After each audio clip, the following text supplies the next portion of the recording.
ढेरों शुभकामनाएं। शरद पूर्णिमा की पूजा माता लक्ष्मी, भगवान श्री कृष्ण और चंद्रदेव की कृपा पाने के लिए की जाती है। पूजा से धन, स्वास्थ्य, सुख, समृद्धि और भक्ति प्राप्त होती है। कथा सुनने से मनुष्य का आध्यात्मिक उत्थान और पुण्य लाभ होता है। इसलिए इस दिन पूजा व्रत करनी चाहिए और कथा अवश्य सुननी चाहिए। शास्त्रों में कहा गया है, जो भक्त कथा को श्रद्धा से सुनता है उसे वही फल मिलता है जो कठिन पूजा पाठ, व्रत और उपवास से मिलता है। तो आओ साथियों, कथा को मन से सुनो। यह केवल सुनना नहीं है, यह तो एक जीवंत आध्यात्मिक अनुभव है। अब प्रारंभ करते हैं शरद पूर्णिमा व्रत की यह दिव्य कथा। बहुत समय पहले की बात है, एक ऐसे घर की जहां की छतें भले ही खपरेल की थीं, लेकिन उस घर का आंगन श्रद्धा और प्रेम की मजबूत नींवों पर टिका था। उस घर में रहते थे बाबा धीरज लाल। धीरज लाल नाम ही नहीं, उनका व्यक्तित्व भी धैर्य और लालित्य का संगम था। और थी उनकी बिटिया श्रेया। श्रेया जिसकी दुनिया शुरू भी बाबा से होती थी और खत्म भी बाबा पर। हर साल का इंतजार होता था शरद पूर्णिमा का, वह रात जब प्रकृति अपनी समस्त सुंदरता को चरम पर पहुंचा देती है और चंद्रमा 16 कलाओं से परिपूर्ण होकर धरती पर अमृत की वर्षा करता है। बाबा धीरज लाल के लिए यह महज एक त्योहार नहीं था, यह जीवन का सार था। आंगन को गाय के गोबर से लेपकर शुद्ध किया जाता था। मां सुमित्रा देवी रसोई में जुट जाती थीं। दूध धीरे धीरे आंच पर चढ़ाया जाता था। उसमें केसर के चंद रेशे, इलायची का पाउडर और सूखे मेवों का मिश्रण पड़ता था। यह दूध घंटों उबलता, गाढ़ा होता जाता और जब तैयार होता तो उसे खीर नहीं, अमृत कहा जाता था। फिर आता था सबसे पवित्र क्षण, एक सुंदर कलात्मक पीतल का कलश जिसे बाबा ने वर्षों पहले अपनी दादी से पाया था। उसमें यह गारा अमृत भरा जाता था। बिटिया, बाबा आवाज लगाते, जल्दी आ, आज श्रीहरि पधारेंगे। श्रेया भागती हुई आती। वह देखती बाबा कितनी श्रद्धा से उस कलश को आंगन के ठीक बीचों बीच तुलसी के पौधे के पास रखते थे। बाबा, इसे यहीं क्यों रखते हो? श्रेया ने बचपन में एक बार पूछा था। बाबा ने प्रेम से उसके सिर पर हाथ फेरा था। वह स्पर्श इतना हल्का होता था जैसे चंद्रमा की किरणें छू रही हों। मेरी बिटिया, बाबा कहते, उनकी आवाज में जैसे वेदों की मिठास घुली हो। आज की रात साक्षात लक्ष्मी मैया और श्री हरि विष्णु इस धरती पर उतरते हैं। वे हर घर का अवलोकन करते हैं। वे देखते हैं कि किस घर में प्रेम है, किस घर में श्रद्धा और संतोष है। और जिस घर में उन्हें यह तीनों दिखते हैं ना, वहां वे रुक जाते हैं। श्रेया आंखें भरी करके सुनती। और यह दूध का कलश? बाबा की आंखों में एक दिव्य चमक आ जाती। यह दूध का कलश, इसे आज रात चांदनी में रहने देंगे। मैया लक्ष्मी इस कलश को अपनी दिव्य ऊर्जा से भर देंगी। इस दूध को पीने से साल भर आरोग्य मिलेगा। और सुनो बिटिया, सबसे जरूरी बात, बाबा झुककर फुसफुसाते, जिस घर में प्रेम व श्रद्धा हो वहां सुख समृद्धि रुकती नहीं। श्रेया उस रात नींद में भी चांदनी की शीतलता महसूस करती। सुबह होते ही वह सबसे पहले कलश के पास जाती। बाबा स्वयं चम्मच से एक बूंद दूध उसे छकाते। वह स्वाद, वह पवित्रता श्रेया की आत्मा में उतर जाती थी। वर्ष गुजरते गए, श्रेया बड़ी होती गई, लेकिन यह परंपरा उसके जीवन की धुरी रही। यह महज एक रस्म नहीं थी, यह बाबा का प्रेम, उनकी शिक्षा थी। यह विश्वास था कि चाहे दुनिया में कुछ भी हो जाए, यदि तुम अपने मन को शुद्ध रखोगे तो देवत्व तुम्हारे आंगन में स्वयं उतर आएगा। फिर वह वर्ष आया जिसने उस घर की सारी रोशनी फीकी कर दी। शरद पूर्णिमा आने में अभी 10 दिन बाकी थे और बाबा धीरज लाल अचानक बिस्तर पकड़ लिए थे। पहले खांसी आई, फिर बुखार ने उन्हें जकड़ लिया और अब तो वे इतना कमजोर हो गए थे कि खाट से उठ भी नहीं पाते थे। घर में सन्नाटा था। मां सुमित्रा पूजा पाठ में लगी थीं। उनके चेहरे पर चिंता की गहरी लकीरें थीं। मंत्रों की आवाज अब पहले जैसी शांत और आत्मविश्वास भरी नहीं थी। उसमें एक डर, एक प्रार्थना का क्रंदन छिपा था। श्रेया अब जवान हो चुकी थी, पर बाबा के सामने वह आज भी वही छोटी बिटिया थी। वह बाबा के पास बैठी रहती, उनका हाथ थामे रहती। वह हाथ जो हर साल कलश को रखने से पहले इतने प्रेम से उसके सिर पर फेरा जाता था, आज ताप से तप रहा था। बाबा, आपको कैसा लग रहा है? श्रेया धीरे से पूछती। बाबा बस हौले से मुस्कुरा पाते। उनकी आंखें अब उस चांदनी जैसी पवित्र पर थकी हुई थीं। इस बार शरद पूर्णिमा आ गई। बाहर आकाश में चंद्रमा अपनी पूरी भव्यता के साथ चमक रहा था। शायद इतना स्वच्छ और उज्जवल चंद्रमा पहले कभी नहीं निकला था। लेकिन घर के भीतर अंधेरा था। मां ने इस बार खीर बनाने की हिम्मत नहीं की थी। उन्हें डर था कि कहीं बाबा की आखिरी रात ना हो। उन्होंने बस सादा दूध गर्म किया, शायद रस्म पूरी करने के लिए। मां, श्रेया ने डबडबाई आंखों से कहा, कलश कलश नहीं रखेंगे? मां सुमित्रा की आंखें भर आईं। क्या फायदा बेटी, घर में सुख नहीं, शांति नहीं। आज तो बस यही लग रहा है कि कहीं लक्ष्मी मैया के बजाय यमराज घर के द्वार पर न खड़े हों। सुमित्रा देवी की बात श्रेया के कलेजे में तीर की तरह चुभ गई। यमराज? नहीं, बाबा ने हमेशा सिखाया था कि प्रेम और श्रद्धा से बड़ा कोई कवच नहीं। नहीं मां। श्रेया खड़ी हो गई। उसकी आवाज में एक अजीब सी दृढ़ता थी। बाबा ने सिखाया है, हर रात, हर संकट में हम अपनी आस्था को नहीं छोड़ सकते। बाबा ने कहा था, जहां प्रेम होता है वहीं लक्ष्मी जी रुकती हैं, और इस घर में बाबा का असीम प्रेम है। मां ने उसे रोकने की कोशिश नहीं की। उन्हें लगा शायद इस रस्म को पूरा करने से श्रेया का मन हल्का हो जाएगा। श्रेया ने स्वयं आंगन साफ किया। उसने पीतल का वही पुराना कलश उठाया। उसमें गर्म दूध भरा। उसके हाथ कांप रहे थे। यह पहली बार था जब बाबा बिना उसे पकड़े, बिना मंत्र परे कलश रखवा रहे थे। वह कलश लेकर बाबा के कमरे में गई। बाबा बेहोशी की हालत में थे। उनका शरीर ठंडा पड़ रहा था। बाबा, उसने कलश को उनके बिस्तर के पास छूते हुए कहा, देखिए, मैंने कलश रख दिया है, चांदनी इसे भर रही होगी। उस रात श्रेया ने बाबा के पैर दबाना शुरू किया और उसका मन टूटकर बिखरने लगा। आंगन में शीतल चांदनी छाई थी, पर श्रेया के मन में भट्टी जल रही थी। बाबा का हर श्वास जैसे उनके जीवन की डोर को कम कर रहा था। श्रेया उठकर बाहर आंगन में आई। उसने कलश को देखा, शीतल दूध, चमकता हुआ चांद, लेकिन उसके अंदर वह सुख समृद्धि कहां थी जिसकी बात बाबा करते थे। क्या इस बार लक्ष्मी मैया ने हमारे घर को छोड़ दिया है? क्या हमारी श्रद्धा कमजोर पड़ गई? क्या प्रेम ही सब कुछ नहीं होता? दर्द और निराशा ने उसे घेर लिया। वह घुटनों के बल चांदनी में बैठ गई। उसने अपने हाथ जोड़े और यह प्रार्थना किसी मंत्र जैसी नहीं थी। यह एक बेटी का रोदन था जो सीधे अपनी मां से शिकायत कर रही थी। हे लक्ष्मी मां, उसकी आवाज कांप रही थी जैसे आंसुओं से भीगी हुई हो। आपको बाबा ने हमेशा पूजनीय माना। उन्होंने सिखाया कि आप सिर्फ धन की देवी नहीं हो, आप घर की शांति हो, आप प्रेम की अधिष्ठात्री हो। हमने हमेशा श्रद्धा रखी। कहां है वो सुख समृद्धि? कहां है वो अमृत? उसकी आंखें कलश पर थीं, पर उसकी दृष्टि उससे पार कहीं दूर चांद की ओर लगी थी। मां, आप आज इस घर में आई हो, मुझे पता है। श्री हरि भी आए होंगे, वह रूंधे गले से बोली। बाबा ने कहा था कि जहां प्रेम होता है वहां आप रुकती हो। देखिए, इस घर में बाबा से ज्यादा प्रेम कौन कर सकता है? ये परंपरा, ये कलश, सब तो उन्हीं का आशीर्वाद है। फिर उसका गला पूरी तरह से अवरुद्ध हो गया। उसके मन में एक ही भयानक चीखता हुआ डर था, उन्हें खो देने का डर।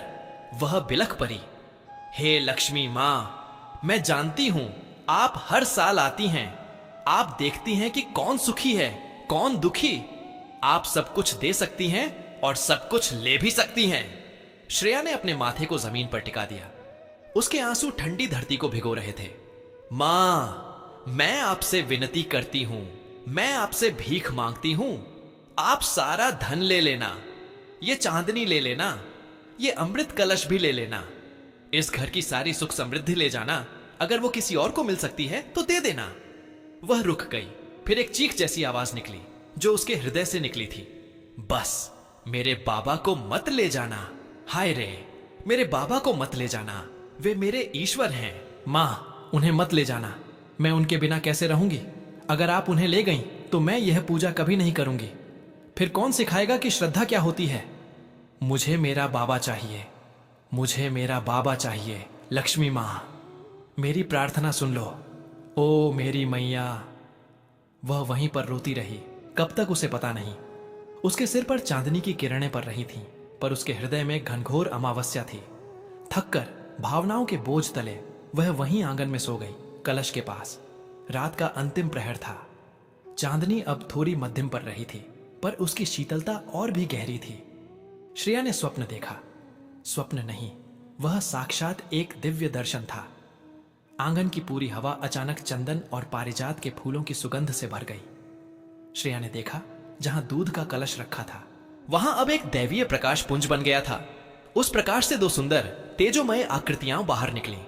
प्रथम आकृति शांत नीले वर्ण की, पीतांबर धारण किए हुए, हाथ में शंख और चक्र लिए हुए। ये थे जगत पालक श्री हरिविष्णु।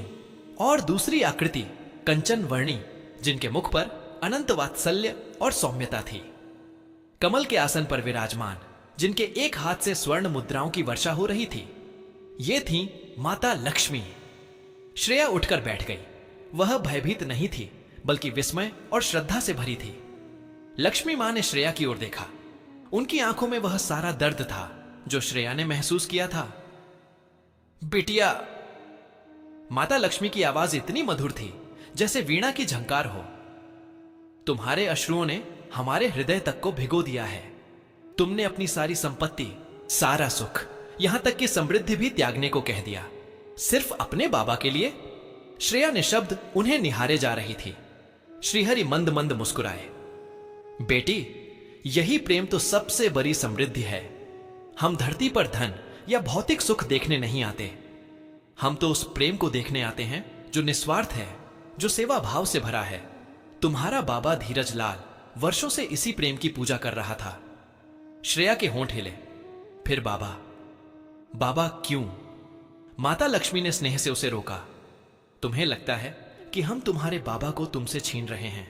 नहीं मेरी बिटिया, तुम्हारे बाबा का समय पूर्ण हुआ है और उन्होंने अपना जीवन पूर्णता से जिया है। उन्होंने तुम्हें वह सबसे बड़ा धन दिया है जो दुनिया में कोई नहीं दे सकता। क्या दिया है मां? श्रेया ने टूटी हुई आवाज में पूछा। श्रद्धा बिटिया, श्रीहरि ने उत्तर दिया। तुम्हारा बाबा अब इस संसार की बंधन मुक्त यात्रा पर निकल रहे हैं, लेकिन जान लो, तुम्हारे बाबा का आशीर्वाद अमर है। लक्ष्मी मां ने आगे बढ़कर उस दूध के कलश को छुआ। कलश से हल्की सुनहरी आभा निकलने लगी। जब तुमने रोते हुए कहा कि अगर हमने तुम्हारे बाबा को लिया तो तुम यह पूजा नहीं करोगी, तब हमारी आत्मा तक हिल गई थी, लक्ष्मी मां ने कहा। परंतु तुम्हारे बाबा ने तुम्हें सिखाया है कि पूजा किसी व्यक्ति के लिए नहीं होती, वह तो प्रेम की अभिव्यक्ति होती है। श्रीहरि ने गंभीर शांत स्वर में कहा, बेटी, हम तुम्हें वचन देते हैं, आज से यह कलश मात्र दूध का पात्र नहीं रहा। यह तुम्हारी और तुम्हारे बाबा के प्रेम का प्रतीक है। यह अमर आशीर्वाद है।